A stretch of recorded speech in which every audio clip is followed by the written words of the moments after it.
So, elections under high tension and under threat in Nigeria. Dozens of the Electoral Commission INEC's offices have been attacked across the country by unknown gunmen amid pervasive insecurity that includes insurgencies, banditry, political violence, ethnic clashes and religious hostility. Nigerians have been taking solace from INEC's assurances and those of the security forces that the ballot will go ahead regardless. But as the elections draw near and there are further reports of widespread insecurity and violence, concern is growing about how much those elections may be in doubt.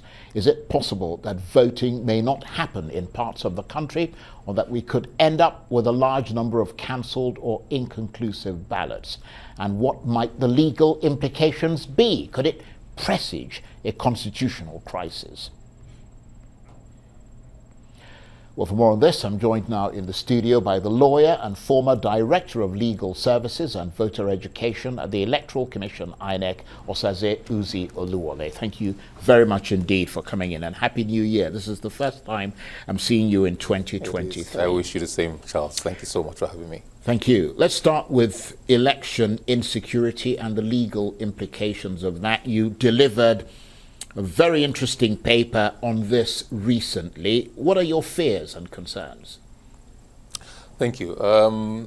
The essence of every election is that the people of the country should be able to make their choices, and they have to make their choices freely and in the circumstances and an environment of devoid of harassment, devoid of violence, a conducive environment in which they can express themselves. So that's the essence of every democratic process and every election.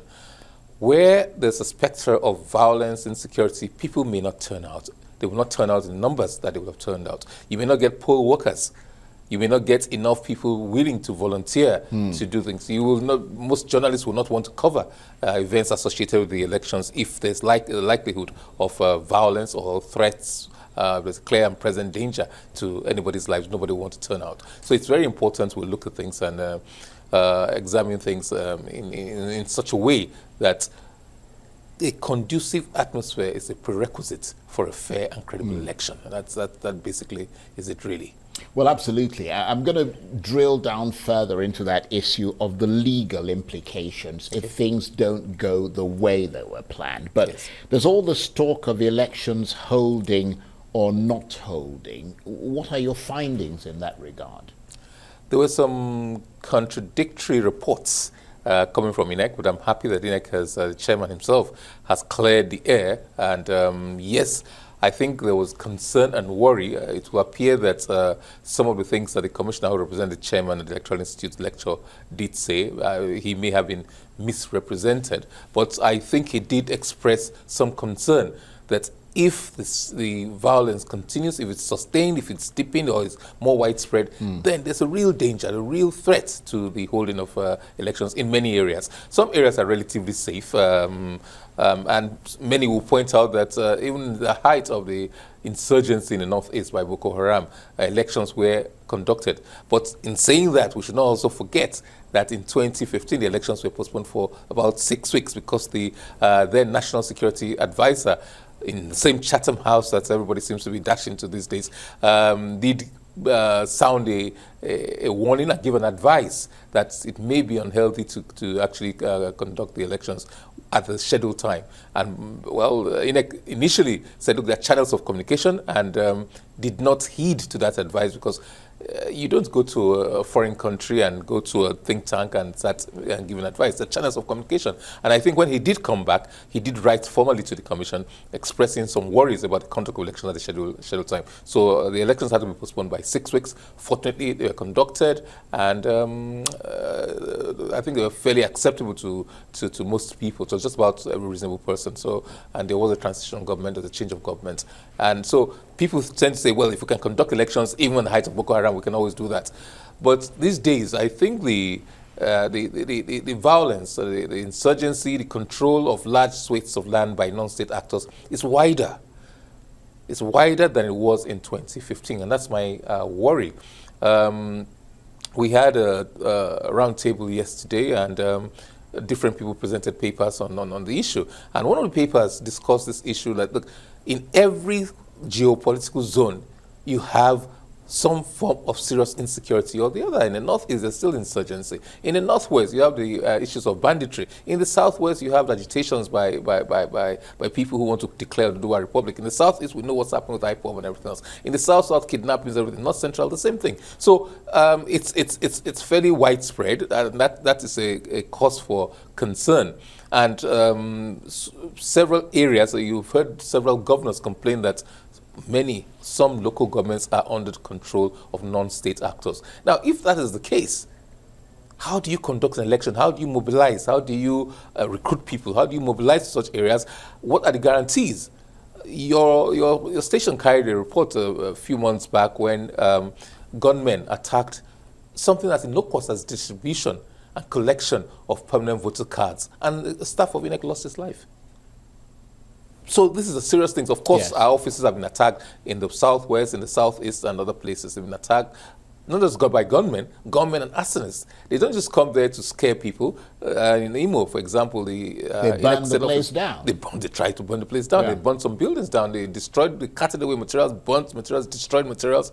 So it will appear that some people, and we cannot always fathom why the people do this or why INEC is a target. Well, clearly the intent is to disrupt the process. Yes, to what end we don't know, but it will appear so. And sometimes this thing looks coordinated, like in the southwest, where 2 offices in 2 different states were attacked on the same early hours of the morning, about 2, 3 a.m. Yes, I wonder why. I really, really wonder why. That's a very good question. And given your links to the to INEC, although you don't work there anymore, but I'm sure you keep in contact with a lot of people there. I mean, we as you said, we heard INEC come out and express concern about insecurity, but then come back and say, well, don't worry too much because we're going to try, because obviously they don't want to heat things up. Yes. But if there is deepening insecurity and it affects the conduct of the elections, how does the legal framework address that possibility?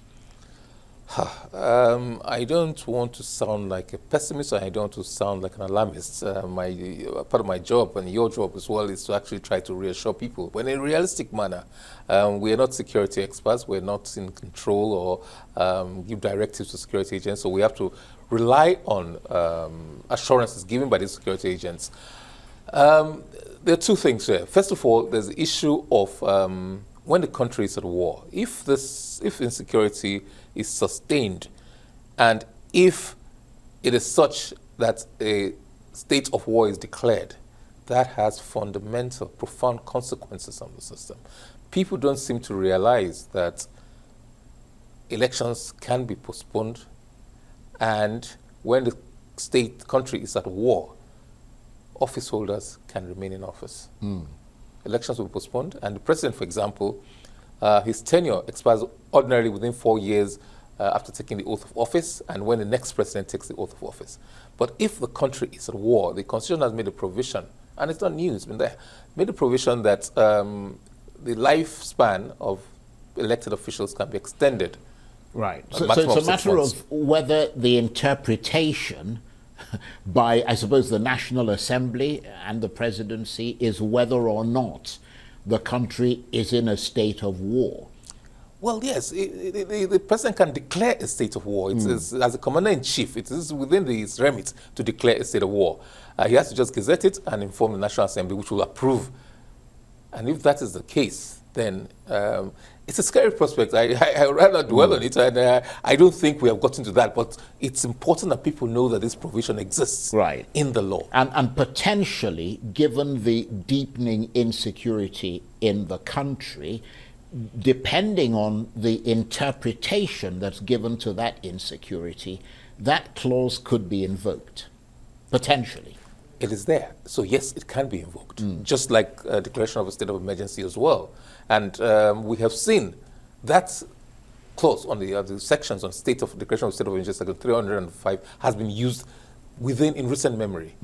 President Obasanjo used the section, and so did President Jonathan, but with contrasting effects. The first, Obasanjo suspended elected officials. He suspended the governor and appointed a retired army general in Plateau State. in 2004. In 2006, he repeated it again. Whether he had powers to suspend elected officials, I don't think so. I don't think that's borne out by the Constitution. Going through literature, he seemed to have suggested that he relied on rules made pursuant to the Emergency Act, but that has been repealed. That's no longer there. As at the time, in 2004 and 2006, so you cannot suspend suspend elected officials, and it's also contrary to international covenants on civic and political rights, which recognizes that states of emergency can be declared and that certain measures or rather guaranteed, certain freedoms guaranteed can be curtailed for the common good of society. But it does not have a provision and does not recognize that elected officials can be suspended. But President Abacha got away with it. It was sent to the judiciary for interpretation, but on technical ground, the Supreme Court declined the case and said, look, it's become hypothetical and academic, and so it was not decided on its merit. So President Jonathan, on the other hand, declared a state of emergency in Yobe, Adama, and some others, Borno, but he did not suspend elected officials.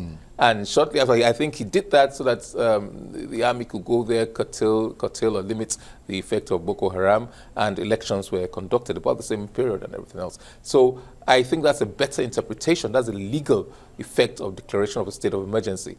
But we have to be careful that there's no repeat of 2004 and 2006, right, where elected officials, even if you don't like them, if they're not doing so well, the only way you can remove a governor or suspend a governor is by impeachment. Impeachment by the State House of Assembly for gross malpractice and where you go contrary to your oath of office. And the worrisome thing about some of these provisions is that it depends on the interpretation given to them by the State House or the National Assembly. So if the National Assembly, for example, is satisfied that the state of emergency has to be declared, then it's declared. The Constitution also spells out under what conditions the National Assembly can take over the activities and lawmaking functions of a State House of Assembly. They tried to do that quite recently in Edo State, for example, but the court said no, it hasn't arisen. So these people interpret these things the way that they deem fit and in a way that may not necessarily be the way envisaged, be in accordance with the spirit of the Constitution. Our worry is that it should not be done capriciously. From the way it's couched, there's a degree of subjectivity in the way our people rather have tried to interpret it. There's a degree of subjectivity. And once something is subjective, it's a worrisome thing. It can be abused. So it can be subject to abuse. That's the concern here. Absolutely. And in the context of the upcoming election and the different positions around that elections, I'm glad you brought this up. And looking at your paper, the problem for INEC seems to be that it is accountable for the legitimacy of the outcome of the election, but it is not responsible for securing the process. How much of a dilemma is that? A big one, a very big one indeed. It's like you take power without responsibility, or responsibility without the consequence that go with it. INEC is not a security agency. It does not control security. But there are so many things that are impactful, that have an impact on the credibility and outcome of a process. INEC is to conduct, it does the logistics, the mechanics of it, it conducts the election.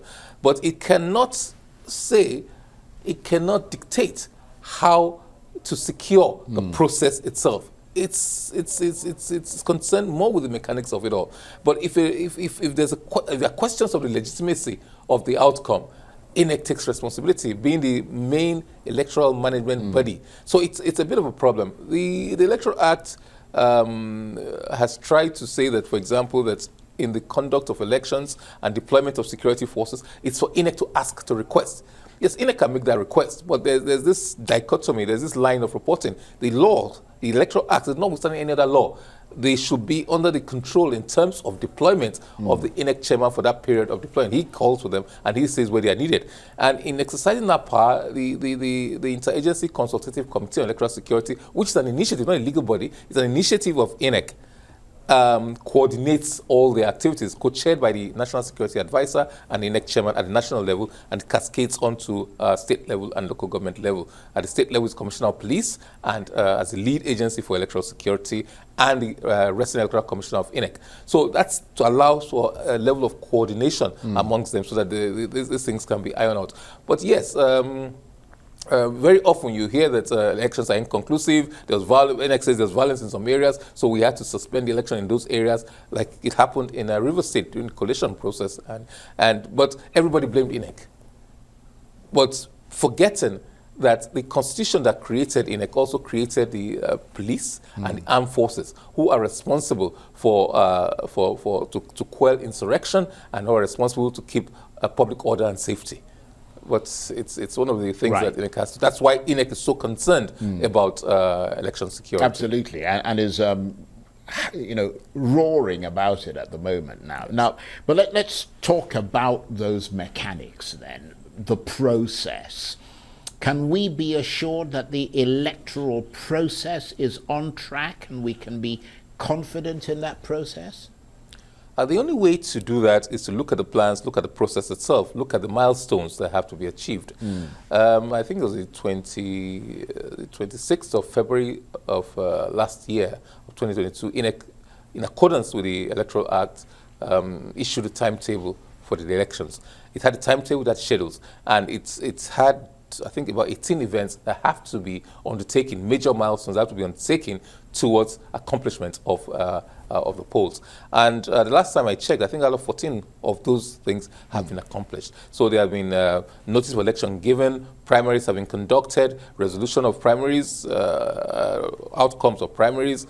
Amongst the last is submission of list of agents, voter registration, continuous voter registration, and stuff like that. So each and every one, so far, I think INEC has faithfully implemented that plan, complied with the timetable and schedule of activities. So that has given me some assurances. Right. There hasn't been delay in any process. Right, but there's an unknown quantity there, isn't there? Because the process might have changed and become a little more efficient from what you're saying, but the attitude of Nigerians who are inclined to upset the apple cart, vote riggers and all the rest of it, hasn't, has it? It hasn't changed fundamentally. I think some of them have seen the light, some of them have seen the wisdom, especially with the increased introduction of technology.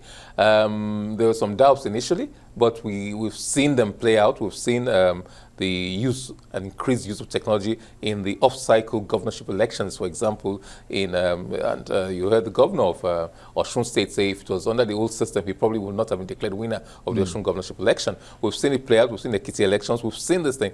And the worrisome thing about it, and you're very correct about this, even those who control the National Assembly, who control the presidency, who approve budgets for the funding, for example, of this technology of beavers and things like that, at the last minute they're drawing back and expressing worry about the technology.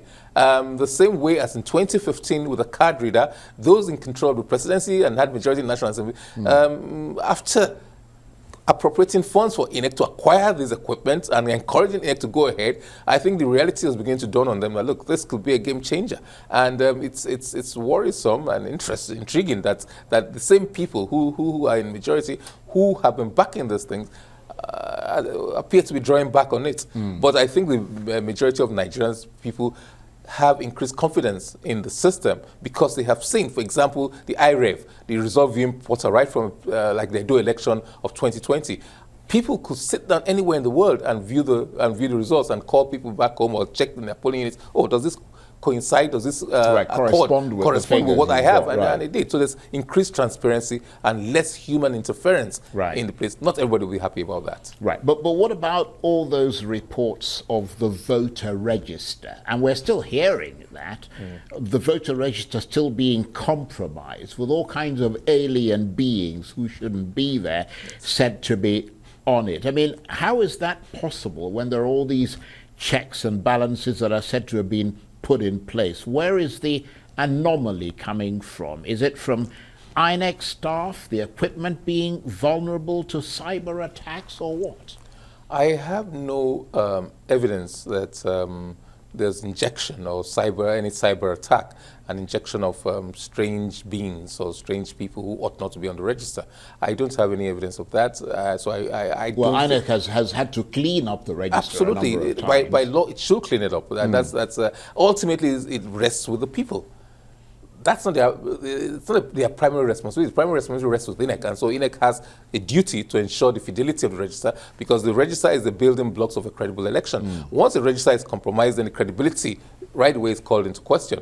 There are some anomalies, and we've seen things, especially in social media, and each time I see that, I pass it on to INEC. I say, look, there seems to be a problem here on the age, especially with underage persons. It's not as widespread as it used to be, but it's still there. We've been here, and I saw the spokesperson for CUPP, for example. We appeared a few months back and to discuss that. Claims and objections. At the time of claims and objections, we hope that the public will assist the Commission in fishing out such ineligible voters. So, but I mean, the bottom line is, in spite of the vigilance of INEC, the system appears to still be manipulable or not.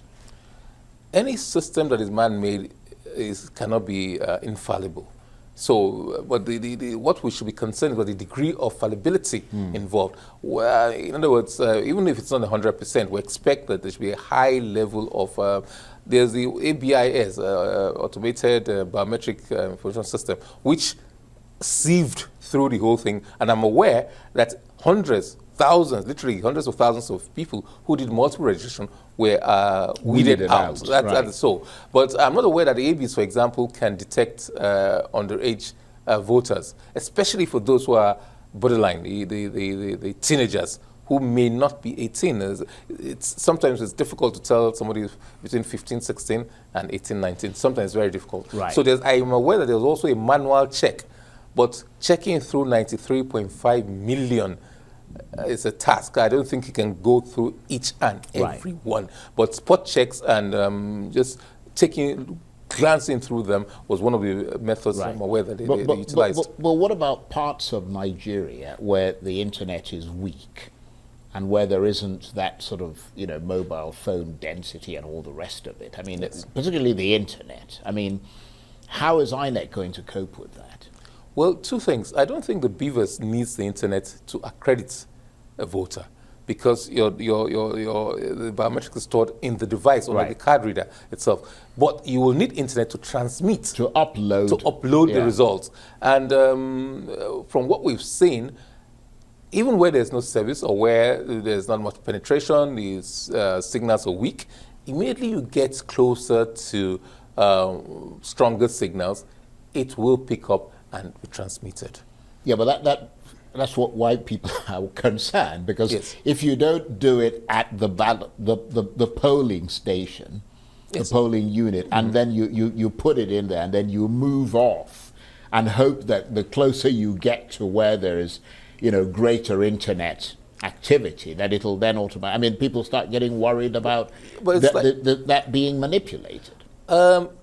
I think most people who worry probably have cell phones and have tried to send messages or send WhatsApp messages at some point or the other. And it doesn't go immediately. But you're assured that even though you've sent it now, when there are stronger signals, even in the same location or as you move further, it will go.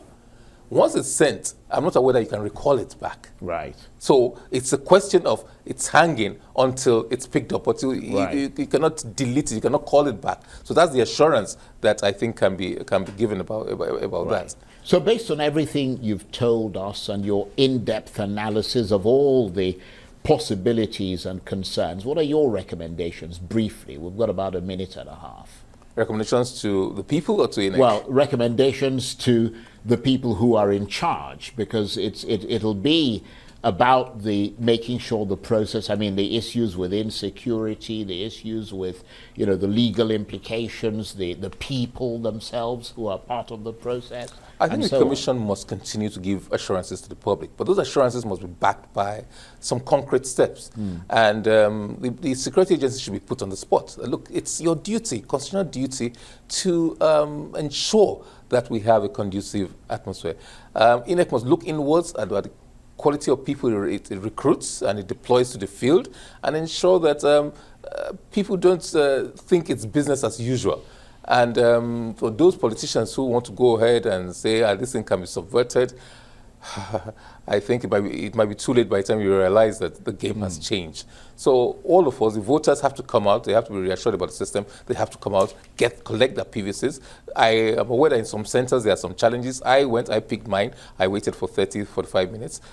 In my particular center, it was fair enough because my photograph wasn't so clear, so I had to apply for another card, and I picked that. And when the people realized, is this not the man that used to work with us?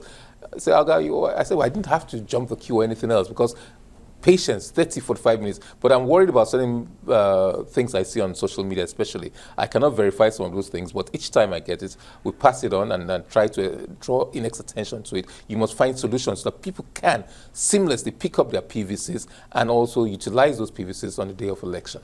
Well, thank you for your vigilance, and thank you for being on the program today. Osaze Uzzi Oluwole is a lawyer and former Director of Legal Services and Voter Education at the Electoral Commission, INEC. Thank you very much indeed. Thank you for having me.